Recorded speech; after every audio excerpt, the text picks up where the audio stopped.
You're already live.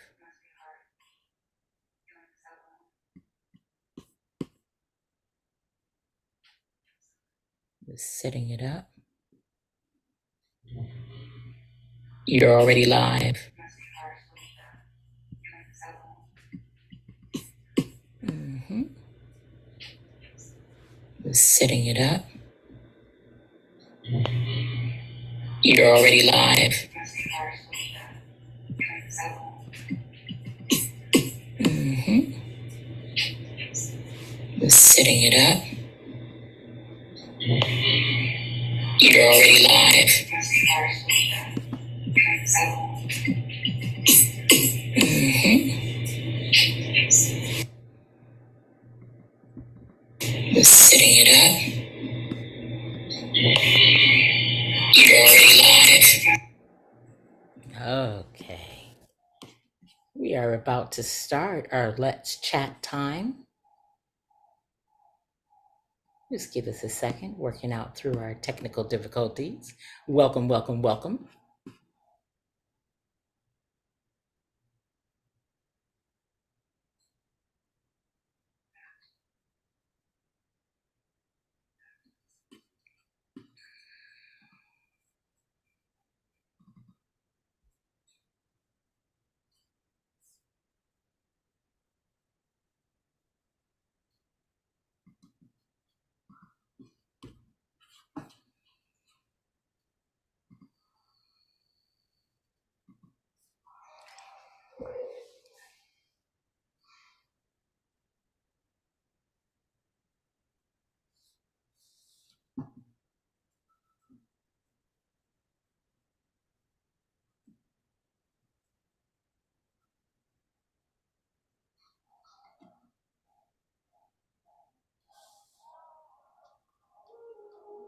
Bountiful am I, blissful am I, Wahe Guru, beautiful am I, bountiful am I, blissful am I, Wahe Guru,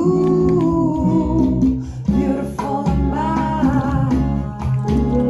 Bountiful am I, blissful am I, Wahe Guru, beautiful am I, bountiful am I, blissful am I,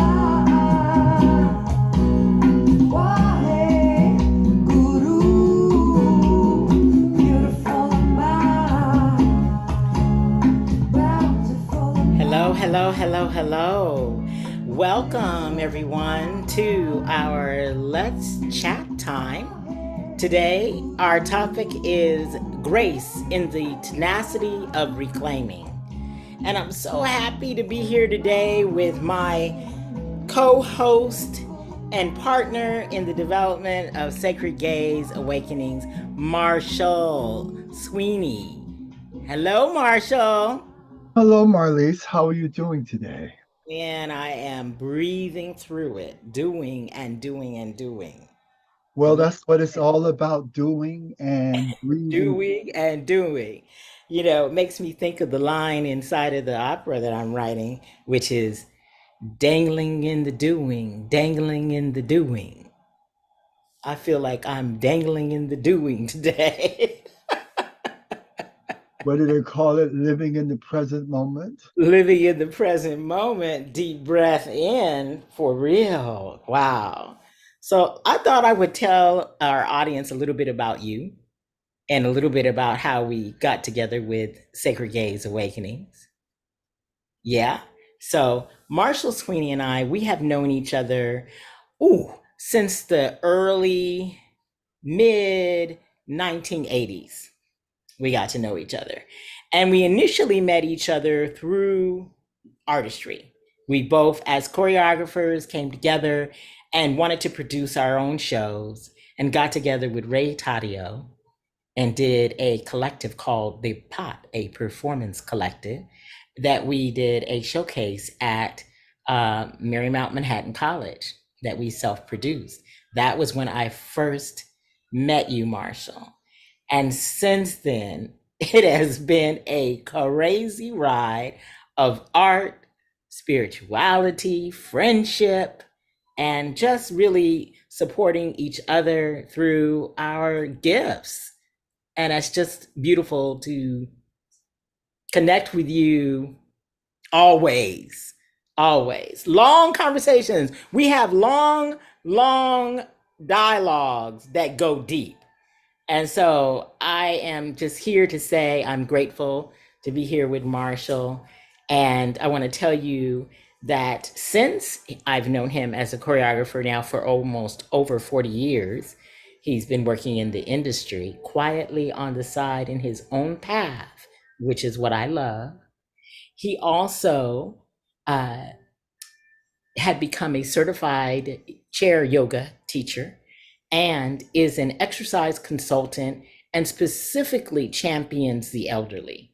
And I recall meeting with Marshall when he was at one of the homes, one of his favorite homes. I think it was Harlem Center. Harlem Center. It was Harlem Center, where I got an opportunity when I was developing a work around women's empowerment and their voices, asking the question of when did you first discover yourself a woman? And I had the privilege, as a result of you, Marshall, to interview two 104-year young women who were fully cognitive with all of their brain functioning and were physical, could get up and move around. One of them was still walking, as I recall. And it was just an eye opening experience to discover our bodies, our women bodies, and our life experiences through these magnificent women's voices and eyes that were very much cultivated in their health and well-being by you, Marshall, and your various exercise programs and bringing your dance processes and techniques into the exercise world and really making changes in people's lives. And I want to thank you because he also does it for my dad, who will be watching this later. The pops wanted to watch it live, but I was like, Dad, I cannot figure out doing the live and doing you. So hold on, you get to watch it afterwards. But he has kept my dad now, who is in his 90s. We call him affectionately 93, although he is actually 92. And Marshall has kept him up and moving and vibrant. And so, anyways, Marshall Sweeney, thank you for joining me here today in this Let's Chat time and for bringing on your enthusiasm and your knowledge and encouragement as we kind of forge a path with Sacred Gaze Awakenings. Well, Welcome. thank you for inviting me to this experience of Sacred Gaze Awakening. And hopefully, we will have meaningful things and not so meaningful things that we will share with people in order for them to have better ways of presenting themselves without so much anxiety, stress, and all the other stuff that is negative that goes onto the world, goes on in their lives and into the world, so that we can begin to move through the world with a sense of grace. Mm. Hmm. Yes, yes, yes, and yes. So, and when we talk about sacred gaze, uh, awakenings, how we came to it in that moment was right after what Marshall likes to affectionately call the awakening. And the awakening was 2020. And that's what we call it, the awakening. And we are still all having awakenings as we're moving through how life has really shifted and changed, how a lot of truths are being revealed over time, and how the world really got to shine a light on the complexities of what it is to be here in America and be of color. We have had nice deep rides, nice deep relevations, and nice deep uh, ahas that people are experiencing. And it's beautiful to see it. Yeah. Do you want to talk any more about that or anything? I Oh, I think the awakening for me that came in 220 um, allowed me to get out of the rat race, mm, um, and to begin to discover who I was, which I would periodically do from time to time. But you would have to get back onto the rat race again. But 2000 was absolutely wonderful. I know for everybody it was not, but mm, it allowed me to go in and involute and figure out who I was, who my authentic self was, who mm, my spiritual self was. And it also allowed me to do things that I ordinarily would not have done if it was not for this period. So therefore, what I try to do after the first 4 or 5 days was to look at it as a positive journey instead of a negative journey. Because all the things that I thought was going to happen that could be devastating to me, once I looked at it as a positive experience, everything began to become very, very good for me. I lost my job. Um, I I was at a particular place of standstilledness. The earth was quiet but wonderful. I mean, if you went outside, you could actually breathe. You could see the sky. There wasn't a lot of pollution. Um, and there were people that's trying to find their way. And my best way, which was a suggestion of Marlies, was to go through the period of awakening, whereby we studied yoga at the Gavadan School of Yoga, which Marlies had planned on doing a teacher training in India. But because the awakening came, uh, we both said, well, we got all this time. What are we going to do? So we found out that the Gavadan School of Yoga was doing workshops online in Zoom. And both of us being a yoga practitioners is what I would like to say. It allowed us the opportunity to study these very, very sacred teachings of the Bhagavad Gita, the Yoga the Yoga Sutras. Sutras by Patanjali's, learn how to do some Ayurvedic cooking, learn how to do mudras. I mean, there's how to meditate, how to journal. All these things were, and we were just taking these classes because they were just so inexpensive. Whereas if you take a yoga class in the Western world, it is so expensive. I mean, people really go into a lot of debt. But if you take the idea and the premise to do it in India itself, it could be very, very inexpensive, but yet it's very, very valuable to you and your life.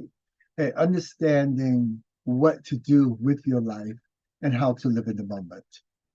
Yeah, well, and it was really also about really wanting to tap into source where a lot of these practices were evolving from their culture and wanting to experience it from that perspective, not from a Western gaze, you know.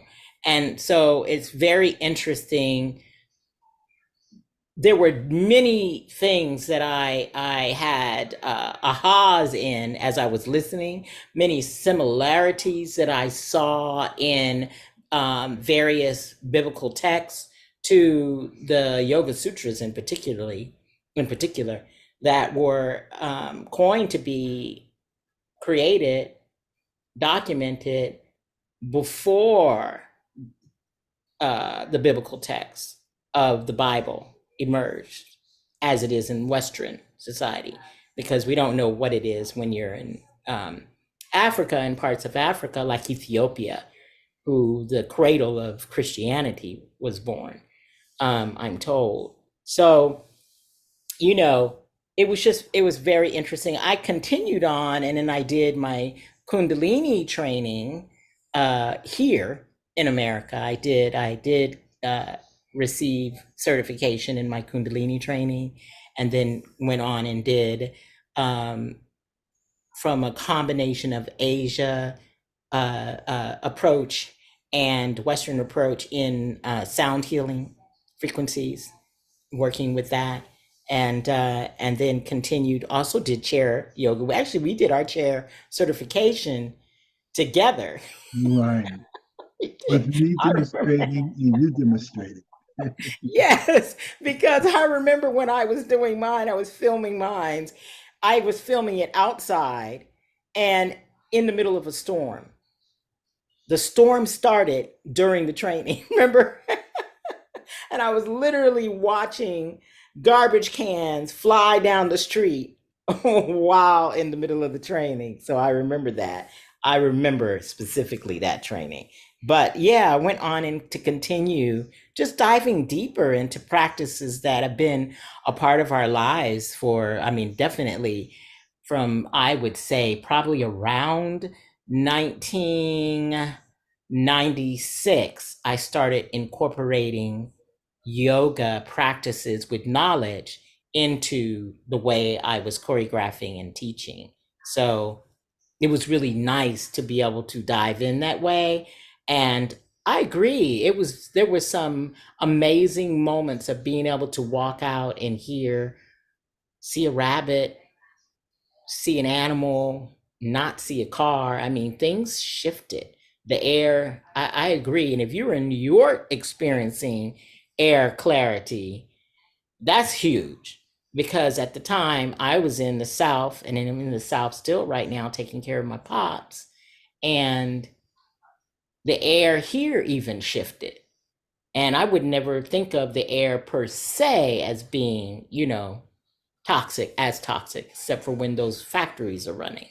But outside of that, I would not, think of it, but it was clear. And as a result, I saw the animals really responding, which made me pay attention and listen in a different way. So, yeah, awakening, awakening. And really, I started doing these drawings, those mandalas that I started crafting that came out of the meditation practices. I started seeing color and just felt myself going inward in a way. And I love, oh, I don't know what I was watching, but where the host said, she was talking about Louis Armstrong, I think it was, saying that it was like the information washed over him, and then he would come out with the music. And I felt that way. I felt like the information was coming into me, was moving up inside of me, and then coming out and becoming this visual tapestry and all of that. So yeah, yeah, it was powerful, powerful journey. Well, Hmm. I think for me, my first experiences of yoga was really in a contemporary or a modern dance class. Mm. Most people don't realize that most of the early modern dance pioneers, as we like to call them, um, yoga was a part of their daily ritual. Yeah. And so, therefore, as you begin to discover things in yoga and in your own personal life, you have a tendency to incorporate the things that are around you. And so, therefore, if you look at a lot of the contemporary ballet and modern and contemporary dance techniques, you will see there's a heavy influence of yoga, but most Westerners don't know it. And They don't are keenly recognize it either. and don't Yeah, even and recognize don't it, speak on it. Yeah. right? And don't even speak on it. Hmm. And realizing that this 5,000 year tradition that has these yoga sutras whereby everything has been documented and written down so that it could be passed on from generation to generation to generation. And I think that is valuable and important to get things from other cultures Hmm. that we can use that would make our life better. And Hmm. also understanding the creativity that we have, that it comes from a source that is a very, very sacred source of our creativity, and that we have to be extremely respectful of it and very, very sensitive of what is being given to us from the source. Right, because definitely here in the West, we definitely have a tendency, or we note the tendency around to take information, take the part that you like and utilize it, but not connect to the source by which it was created. And so it's very important with all of these modalities, technologies, however you want to coin them. I mean, because you can even look and see some relationship with, I know that there's an Egyptian form of yoga. There's, yoga has a great stance and can be adapted in earlier times than ourself recognizes it as. But whatever it is, these modalities of connecting to the indigenous places where they grow from, and connecting to source of how and the why they were utilized, is as important as having the experience of using it. um so I think that kind of is a beautiful segue into reclaiming. So, our title today is Grace in the Tenacity of Reclaiming. And before we dive all the way in, because now we're going to dive in to that title, and we are already sort of up in it, right, Marsha? We are already up in it. We're just going to take this moment and bring to you a commercial break promo that just gives you an update on some of the things that are coming up and coming for us. So just stand by for that.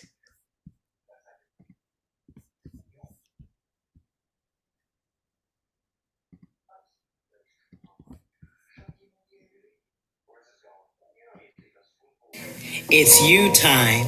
Join us for Soul Sync Online Release Jam, Sunday, December the 3rd from 3 to 4:30 p.m. CST, 4 to 5:30 p.m. EST. Don't miss this opportunity to find relaxation, balance, deep alignment, and release. Register today on sacredgazeawakenings.org website.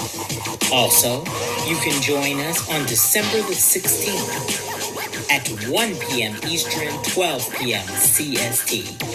Movement is Medicine, a Zoom exercise workshop that will shine the light on movement exercises for overall well-being and wellness. If you are 40 and up, this is the workshop for you.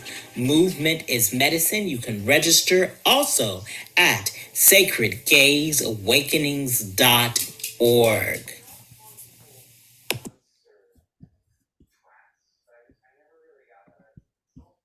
All right, all right, all right. Beautiful. Okay, so hopefully you can register for that on our sacredgazeawakenings.org website. Both of those. Marshall, you still there with me? I am. Yes, yes, yes. Come on back. Yeah. Where am I? Yeah, I think you are. I did it to you. You got to just undo your video, I think, and then you'll Yeah, pop you up. said you cannot start the video because the host has stopped. Oh, no. See what happens when you do stuff and you don't know what you're doing? Let me try this. I am going to start your video. There you go. Boom, technology. We got it. All right. Here we are. So we got let's chat time. Grace in the tenacity of reclaiming. Marshall, you're the one who brought the term grace to this title. Can you just feed us on the definition for you of grace and how it relates to this title? That's a very, very hard one. Mm. Grace is a feeling.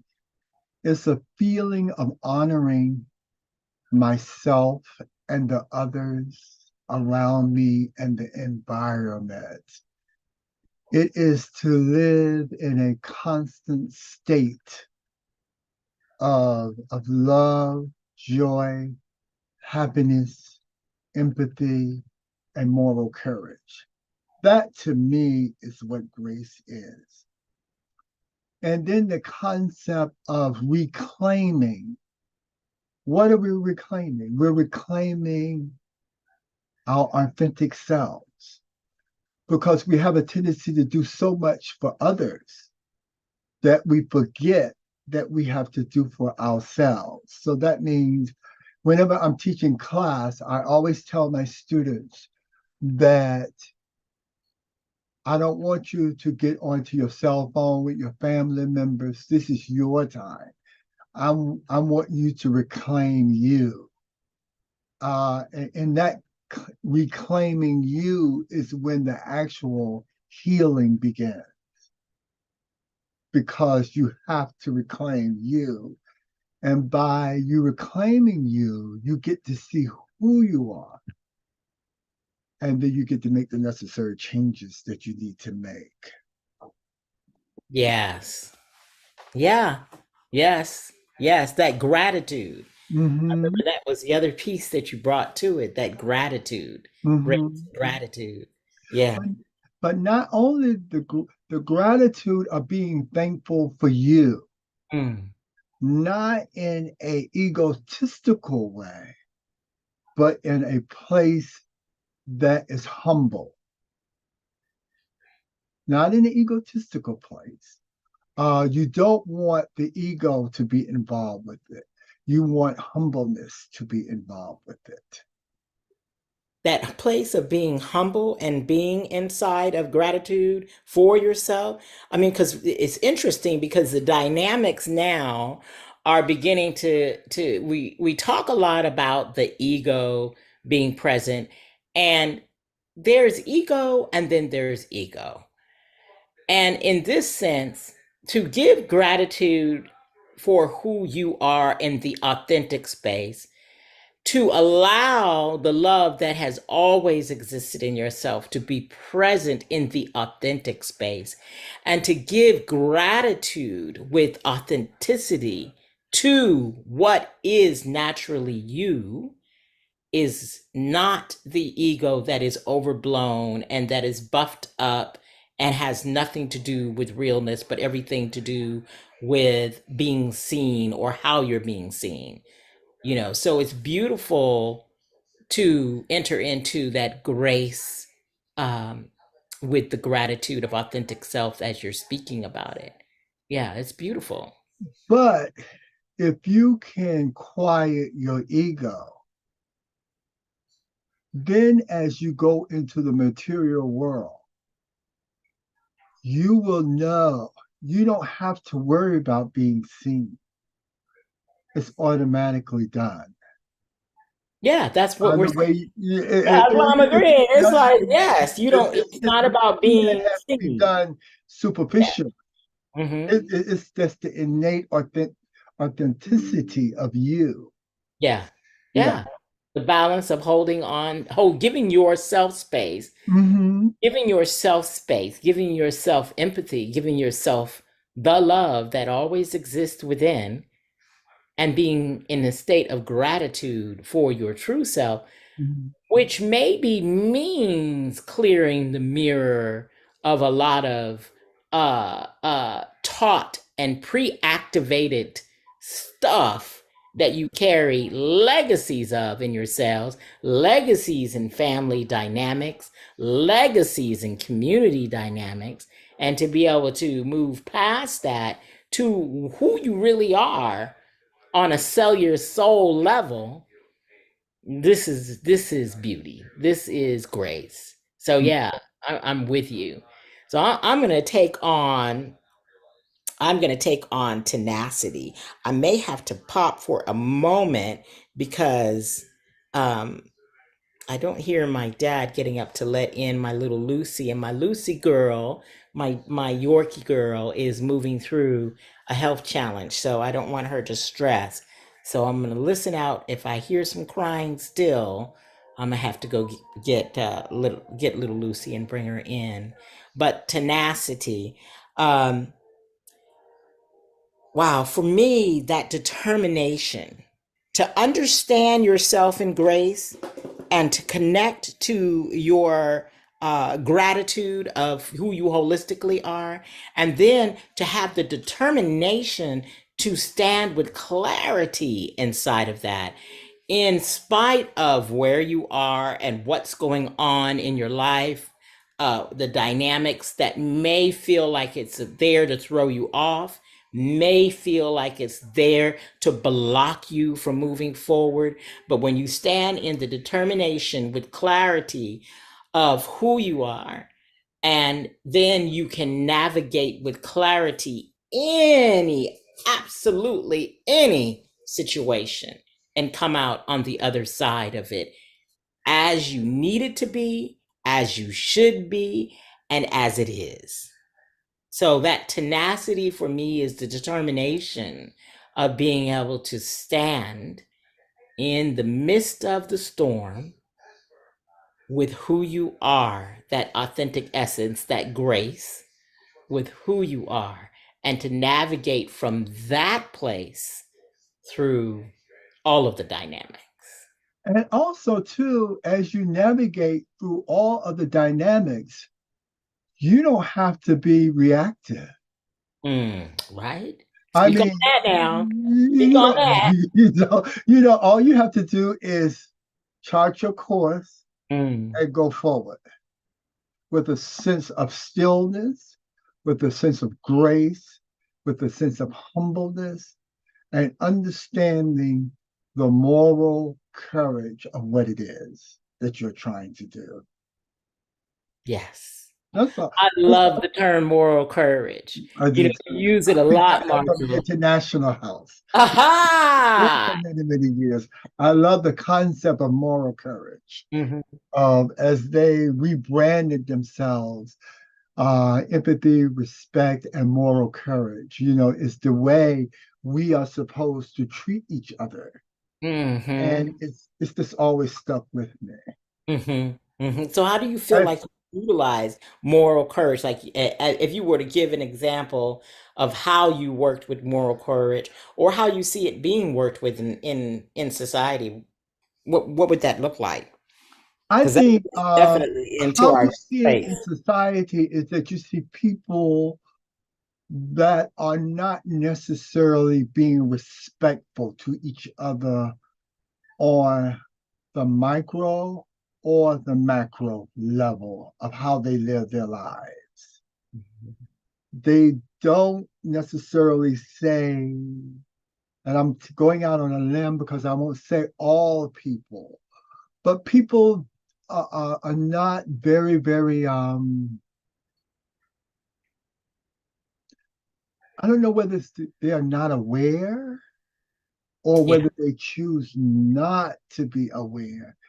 And I think being aware of others around you and the environment takes a very, very special person to constantly go through the universe that has been provided to all of us, no matter what type of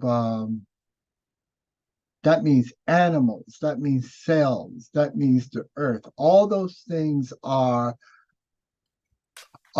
require us to be aware of what it is that we are trying to do. And also to be able to love each other, to love ourselves, to love the authenticness of who we are is very, very important. Is it difficult? Yes, it is.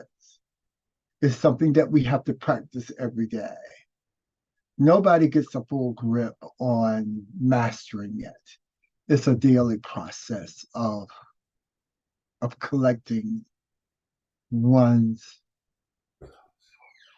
self to repeat it every day to be the best that you possibly can be and to be keenly aware of what is going on in the world, every slice of the world, and being able to be helpful to make the world and people more better to themselves and to each other. Hmm. And that goes for animals, that goes for planting, that goes for corporations, it goes for governments, it goes for everybody. And Yeah. Yeah. that which is described and that which is not. Hmm.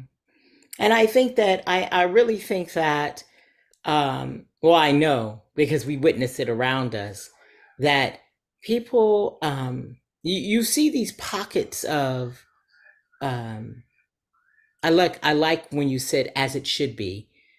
We see these pockets where it is in alignment with the laws of nature, where it is in alignment with universal law. And then you see these pockets where people have really just disconnected from themselves. And as a result of you disconnecting from yourself, sometimes it's from your culture, sometimes it's um, from your family, sometimes it's from your spiritual practice. And sometimes these things are necessary to make a shift. But when it then is not in alignment with the laws of the universe, the laws of nature,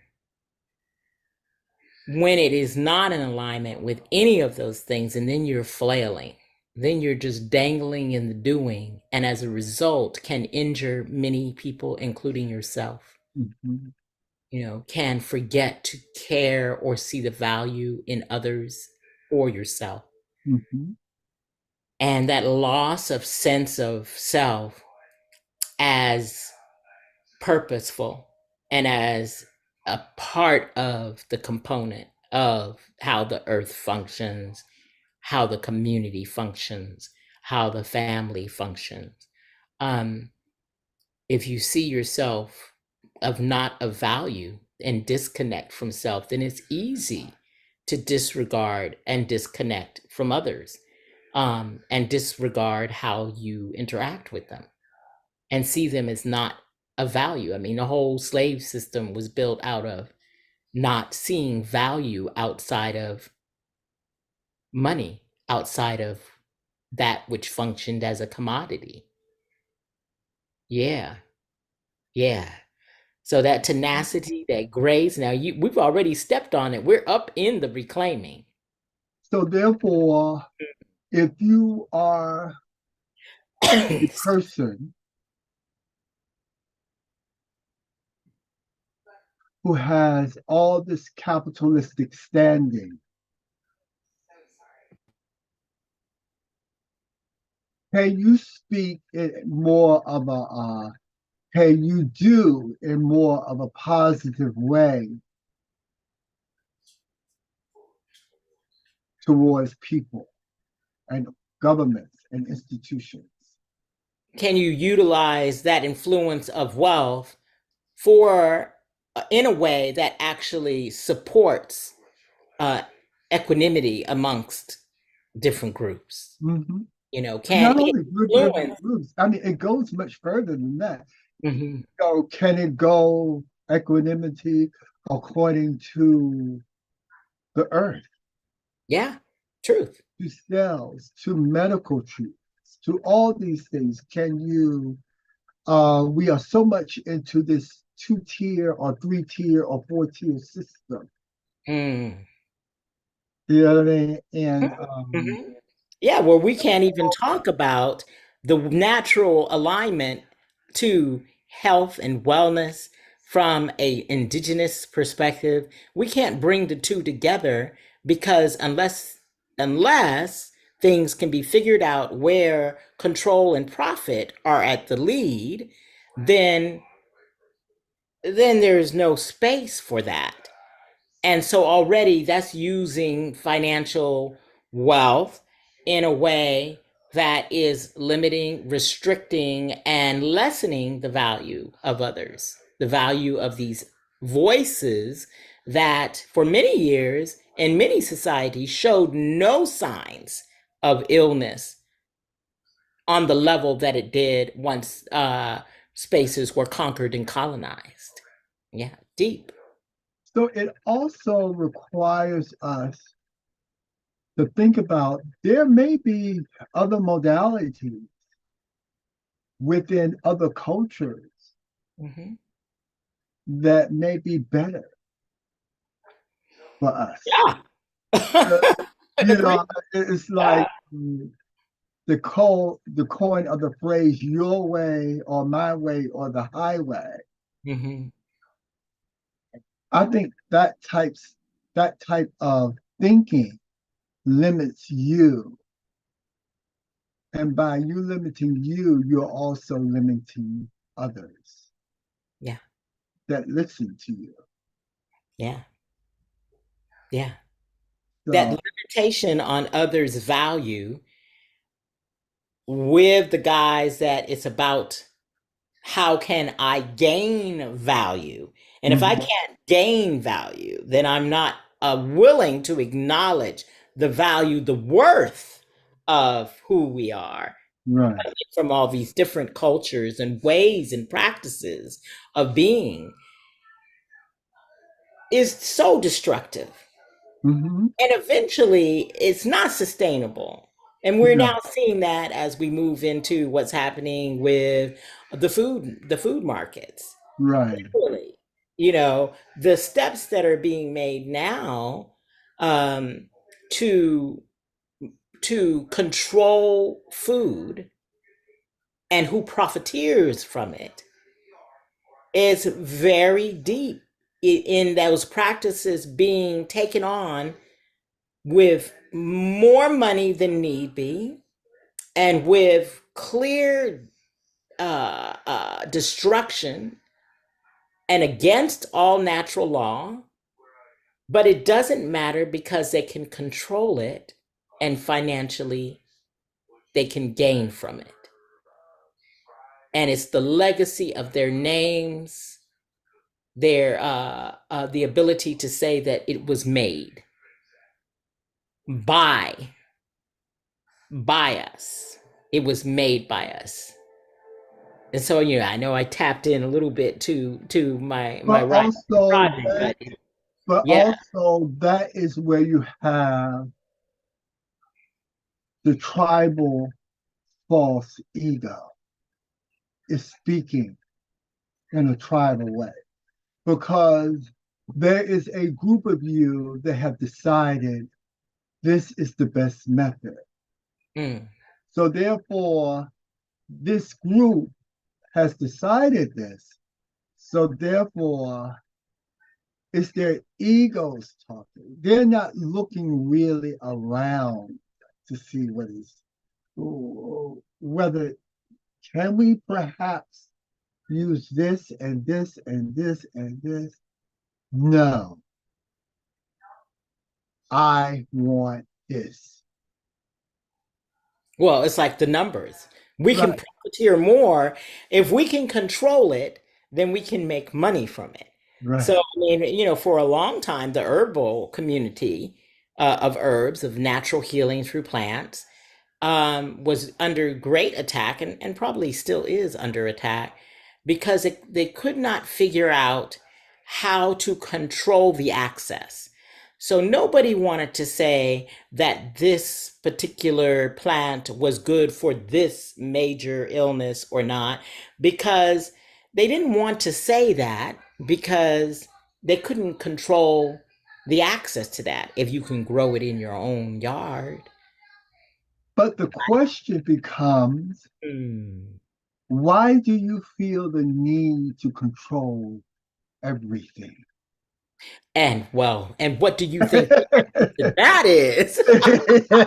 Why do And you what do you think the answer to that is? why, you I know, I love mean, it. I and love it. then, you know, I mean, why do you feel like, once again, it goes back to the false ego? Mm. It goes back to the false ego. The false ego is saying, I want to control everything. Hmm. I want to I be want in to control. control of I everything. have to be on top of everything. Hmm. You Hmm. will do what I tell you to do. It's very, very interesting. And Yeah. you know, and like, to me, that would be such a hard, it would be so labor intensive Mm. To control everything. to control everything. Well, you throw money at it and you have I someone mean, do you're it for throwing you, but money at still, it, but even yeah, if you throw money at it, a lot yeah. of times you're not spending the money as effectively as you think you should.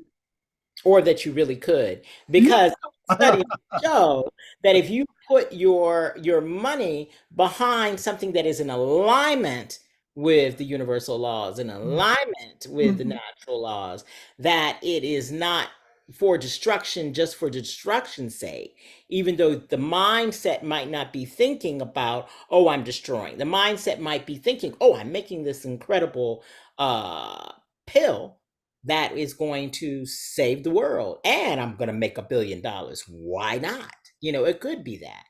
But my But question for as you we have is seen that, with the opioid industry, and now we can talk about this because it's been documented. I mean, there's many documentaries on it now, many movies on it now. So we're going to, we can say, but here is a situation where they had the knowledge of the addictive, potential addictive uh, uh, nature of the pill. And yet they did not warn, they did not manage that. They forged ahead and created a whole marketing industry around it. And the marketing industry was a combination of sex, utilizing good looking women to bring it into the door, according to these documentaries. I mean, I don't know, I wasn't there, but it does shine a big allegedly. light, allegedly, it does shine a big light on the egos present, that Mm. in spite of what it could do. Their concept was, this is laying their legacy down financially and of what they've created with no regard for what it would mean down the line.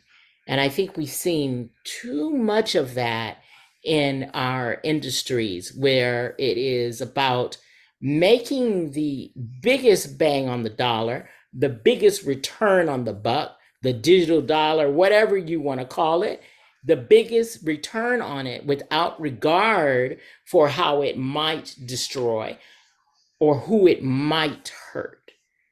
And and we see this in many practices. We see it surely in the medical industry, but we see it in many practices in the car industry. It was clearly documented, uh, that once there was an electrical car, way before there was electrical cars, but they shut that whole industry down because they couldn't figure out how to make as much money as they were with the oil and gas industry.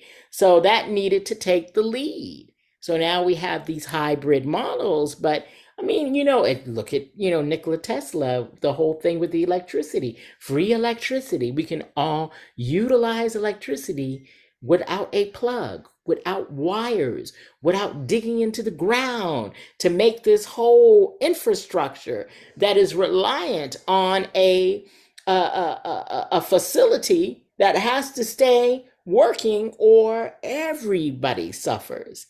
And look at the fallout of this, Mhm. because they couldn't control if everybody knew how to freely obtain electricity. So But it's here's kicker, to be perfectly honest with you, Mm. nothing is controllable. Well, now that's the truth, isn't it?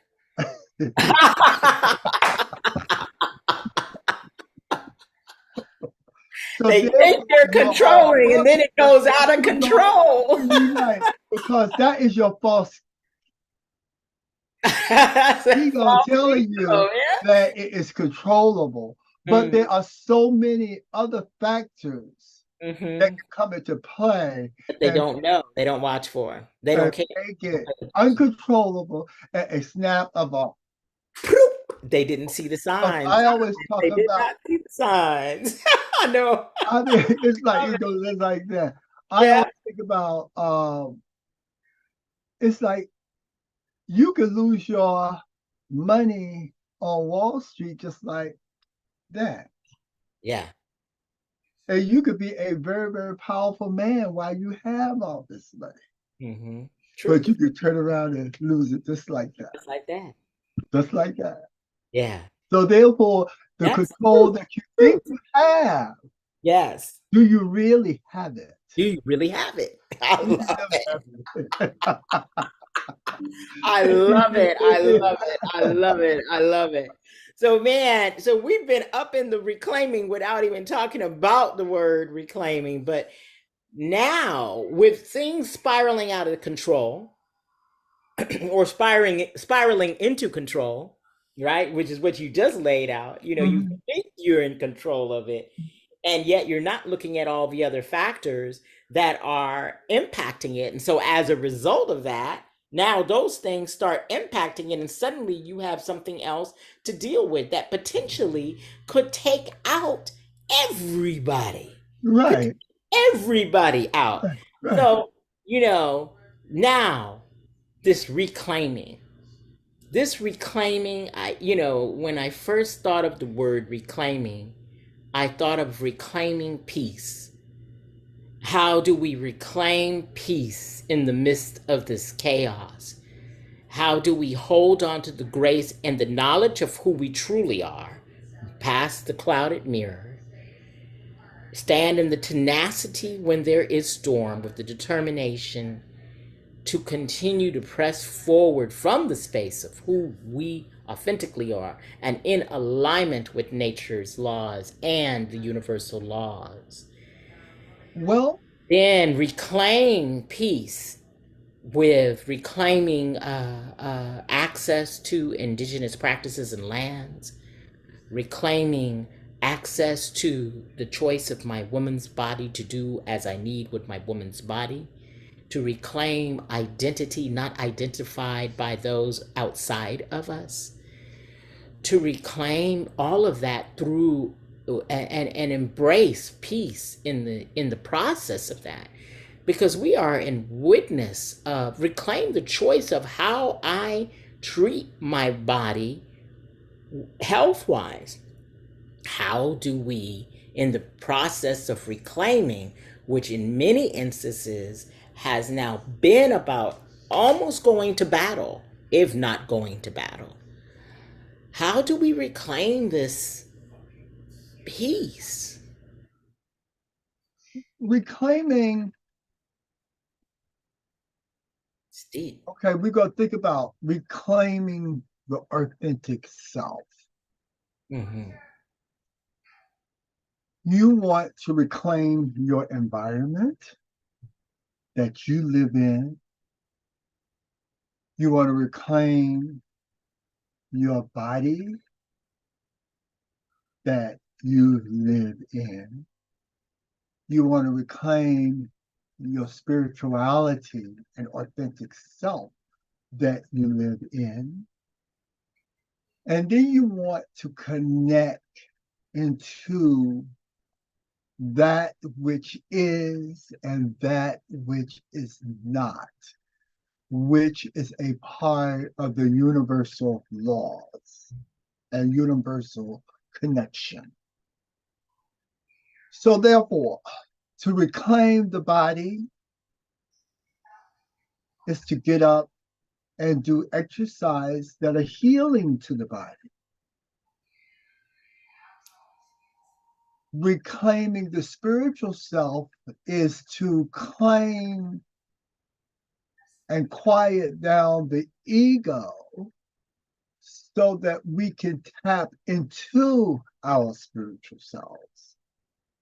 And in tapping into our spiritual selves, we can plug into the umbilical cord of that which is and that which is not. Yeah. But all along, one Yeah. has to come back and you have to make choices, empowering choices about the material world and what it gives us and what serves us in our spiritual world. So therefore, and this is a daily practice. It's a daily practice. If you are out of balance, then you learn how to meditate. You see maybe a psychiatrist, a psychologist, or a spiritual healer, or you journal about what it is that you want to do. But most of all, you have to take some type of action. Hmm. And that action is what allows you to move forward. The action is the Because reclaiming. Yeah. the action is the reclaiming. And you don't want to be able to lament in that dark place for the rest of your life. Mm-hmm. So therefore, you have to remove yourself out of that dark place. I'm only speaking to me and Mm-hmm. what I do. Mm-hmm. If this is helpful, then Walk with it. walk with it and walk wildly with it. And we can walk with our head up. But those are some of the tools. And Mm. hopefully, as we do uh, these lectures, let's chat, we will discover things as we go along. We are not experts. We don't want to be experts. We want to be learning. The action is learning Yeah. about what we could bring to you that could be helpful in your life. And if it doesn't work, then you just take it outside and you bury it for a while, and you may go back and dig it up and reuse it all over again. It just depends. But these are things that what I call the tools to at least get to the place where you need to be. Mm-hmm. Well, and I love when what popped up into my psyche when you started off with the term exercise was that sometimes in our pleasant place we have so many different um, ideas about exercise. But one of the things that I know moving back into the indigenous practices of what it is to quote unquote exercise, to be able to just walk into the nature, to go in and plant something with your physical body into the earth while you're recognizing the earth and what's around you. These are also ways and exercises to go out and actually connect with the flying bird and hear the bird patterns and allow yourself to sing those rhythms of those birds.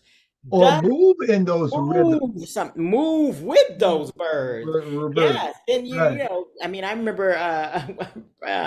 I remember beautiful. I forget her name right now, and she's right on the tip of my tongue. I remember she did a whole piece of choreography where she traveled all across the country, watching the bird patterns and flying, and the dance became that whole that whole discovery. Once you connect with nature as a part of your exercise, that Mhm. you are working from that indigenous, authentic place, then the next steps start coming to you. It's almost as if the earth is speaking to you and guiding you through Right. to the next thing, you Hmm. know. And But that place of mm-hmm, but that also the concept of work, mm-hmm, the concept of doing work. I notice a lot of times in the Yoga Sutras and in the Bhagavad Gita, they talk about work. The idea of having something that is physical that you do is probably the best therapy I've ever seen. Just the idea to be out and to go out and work in a garden or to mm-hmm, do something physical. mm-hmm. It Go allows, out and pick up all the garbage at a shoreline. right, Will reconnect you. between 125th Street and 138th Street. You can think about it. I mean, there's more than enough garbage to pick up.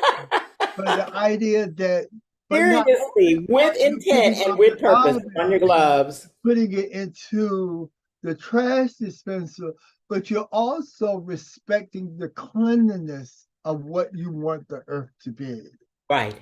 And and in the this practice, cleanliness these are of the practices of learning. environment that Yes, you want people to be and be yes. respectful of and understand the humility of what it is that you have. Yes. And that you, yes, that you're respecting the environment that's around you and not disregarding that that paper is there, that cup is there, that can is there, that person is there laying not able to eat or not in their body. You're beginning to wake up and be aware of what's around you and do small exchanges. It might not be an exchange of somebody is laying there, oh, and I'm not giving them money because I don't have that money. But can you give them in your spiritual connection, your energetic connection, because we are all molecularly connected? Can you give a thought of empathy and release it Yeah. to that being? And That is just the that most important thing because thought, as you are in public environments and you yeah. see people that are homeless, Mm, um, and you look at them, a lot of people do look at them with a sense of disdain. mhm, mhm. And I say, wow, do you realize that we are one step from it? Yeah, disdain The is nothing but disdain, and fear. you don't, and Fear what is I nothing do but is I say, yeah, I am fear. sorry, I don't have anything to give you. Yes. That way, I am being empathetic to your cause. And then I smile at them and they will give me a smile back. So, what I have given you is a smile. I've given you a smile. And even if you have Um, no words to give, because right, that's not you, you don't want to stand and talk, to recognize in your heart space, right. to give empathy in your heart space, to light a light, an ethereal, an imaginary light in your heart for that person, light a candle for that person in your heart Hmm. as you are That's a very, walking very by. powerful statement that you just Yes, said. yes. That's You very, know, very powerful statement. something, And I think people think about that. They just think about it being annoyed or the man is a little bit mentally imbalanced. You know what I mhm, mean? Can you give that person empathy? mhm, Can you give them moral courage? mhm, Can you give them respect? mhm, That's mhm. all. That's all you really need to give. Yeah, yeah. So it's Because the we don't know battle we're not becomes giving to it not because we. disconnect. Mhm. So the battle is to not disconnect because so much of what is coming and so much has been taken from us and collectively, individually, culturally, so much has been taken away. How do you This is a part of how you don't lose the connection to what is a part of your indigenous truth, your absolute truth. Before you walk this path, before you are in this bubble place that you're in, you had a deep connection. Before cultures became more in one space and were less nomadic, women had the absolute connection and domain over their body. So, you know, to understand that is to every moment be able to connect to where you are and what you're witnessing from that place and to take a moment to practice from the place of listening. And so that might be to engage in a deep breath in your body with the acknowledgement of thank you, earth that I'm stepping on in this moment. Thank you, air that's moving through me. Thank you, sun that is shining on me. Thank you, a state of gratitude within you for the elements that are around you, that are a part of your world, that are are necessary to have the world that we're even walking in. These Mhm. small gestures begin to reignite our humanity for ourselves And for and each and other. give us grace and connect to the tenacity, because to live in an awakened state is more than just tapping into all of these modalities because you can. What are you servicing? Where are you servicing, and how are you servicing the universal laws, the connection and understanding that my molecular structure, that I am, and I am in everything that exists, the stars, the planets. And this is the beautiful thing about that practice of Ho'oponopono coming out of the Hawaiian tradition. That practice of, I am sorry, please forgive me, I love you, thank you, in whatever the word order is, because it has now shifted a lot. But that thought was to roll that around inside yourself. And in the practice of rolling that around inside yourself, you are immediately making an empathetic connection to everything around and taking, in sense, the responsibility or the ownership or the knowledge that I am a part of everything that is happening, not a part, not a part of, and not victim of, but a part of. And so in creating those empathetic passageways between people, you actually change the environment. I have been inside chaotic moments and have went inside with that opono and came out noticing that the whole environment had changed, and it is changed to a degree of love, where Mhm. now eye contact is being made, the pitch of voices change, the Mhm. rhythm of voices change, and we are breathing in each other's space. And that practice, that although it is born in that Hawaiian tradition, I can bet you that you will see eminence of that practice in most indigenous cultures, because it is born of connecting to who you are as it relates to the nature that is around you, Mhm. not apart from it. But also, I want to go back and say one more thing. Mm, mm. We are humbly powerful with a sense of grace. Yes, yes. And we have to hold on to that We humbly. have to hold it to dearly. Yeah, Yeah, humbly powerful. yeah. Because it's very deep. The I amness of who we are, the great I am, that is the birth of all I am. Right.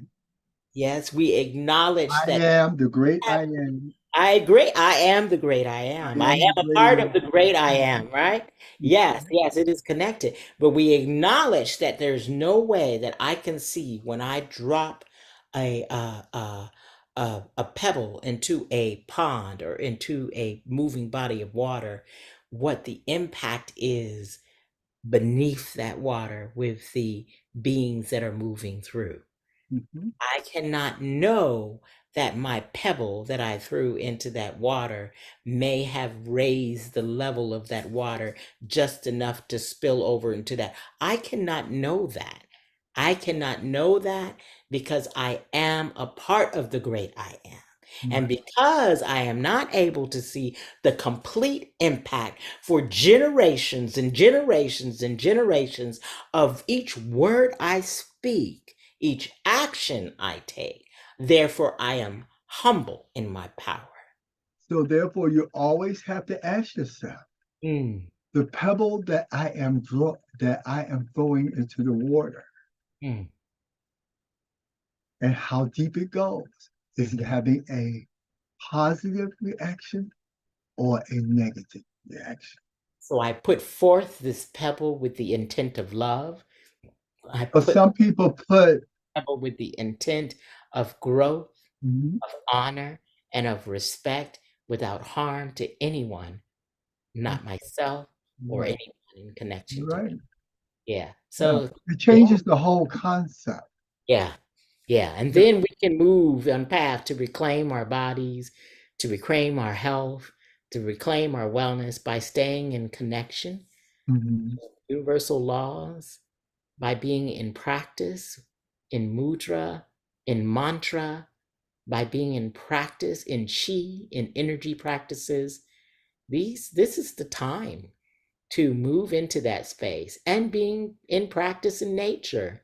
Whether that's just a walk in nature or, like you said, put your hand in a garden and plant something and watch it mhm, grow. mhm, No matter if you're cityfied or wherever you are, mhm, we have to connect to these laws and ways of being in order to reclaim in peace. Yeah. we're I gonna think have to stay. I think we did it. I think we moved through it. So Okay. now, Yeah, it's time for us to go. yes, yes. So I'm gonna leave us with a beautiful mandala that I created on 11/11, which was the opening of the portals, the portal believers, which I am a believer of portals. The opening of the portals was a great time for you and the residue afterwards to put out into the universe what you want in love, what you want through love. And I don't mean love of a relationship. I mean all that you ask for must be asked for, all that you command, all that you bring into power, into being, bring it in through love. Bring it in through love. And Mhm. that you are already in step with the universal laws, with the laws of nature. And so, this mandala you'll see with this music, we'll leave you with. This music came from the Video Leap Library. They don't name who the author is, so we give love to that person. And the beautiful I Am that we played at the top, that was, oh, Ayana. And I that's a part of our yogi tune practice. And so I hope you enjoyed that as well. And yeah, and the music behind our promo again was a Video Leap gift, and we thank them. And so now I am going to ask you, Marshall, to leave us with a beautiful uh, mantra or affirmation as I get this set up. The affirmation that I think of is I am a strong being living in my life as I am present. Mm, mm. And I'll go off screen. Yes, go off screen. You guys hold on a second because I'm in the midst of trying to find. Ooh, ooh, ooh, ooh, ooh, ooh. Do. Let me do it again. There. Okay. Oh, I see, I see, I see, I see. Technology. Hold on. Hold on. Hold on. Hmm.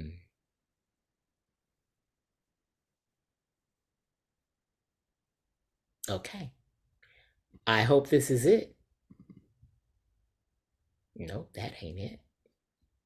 Hold on. Oh, oh. We're gonna see it. Give us a second.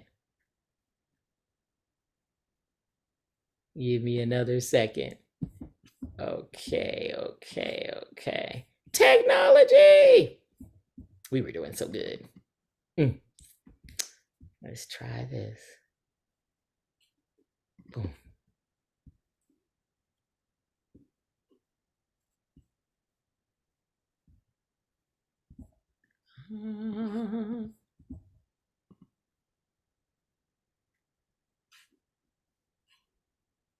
Okay. I think we're going to get it this time. Well, I hope this is it, my people.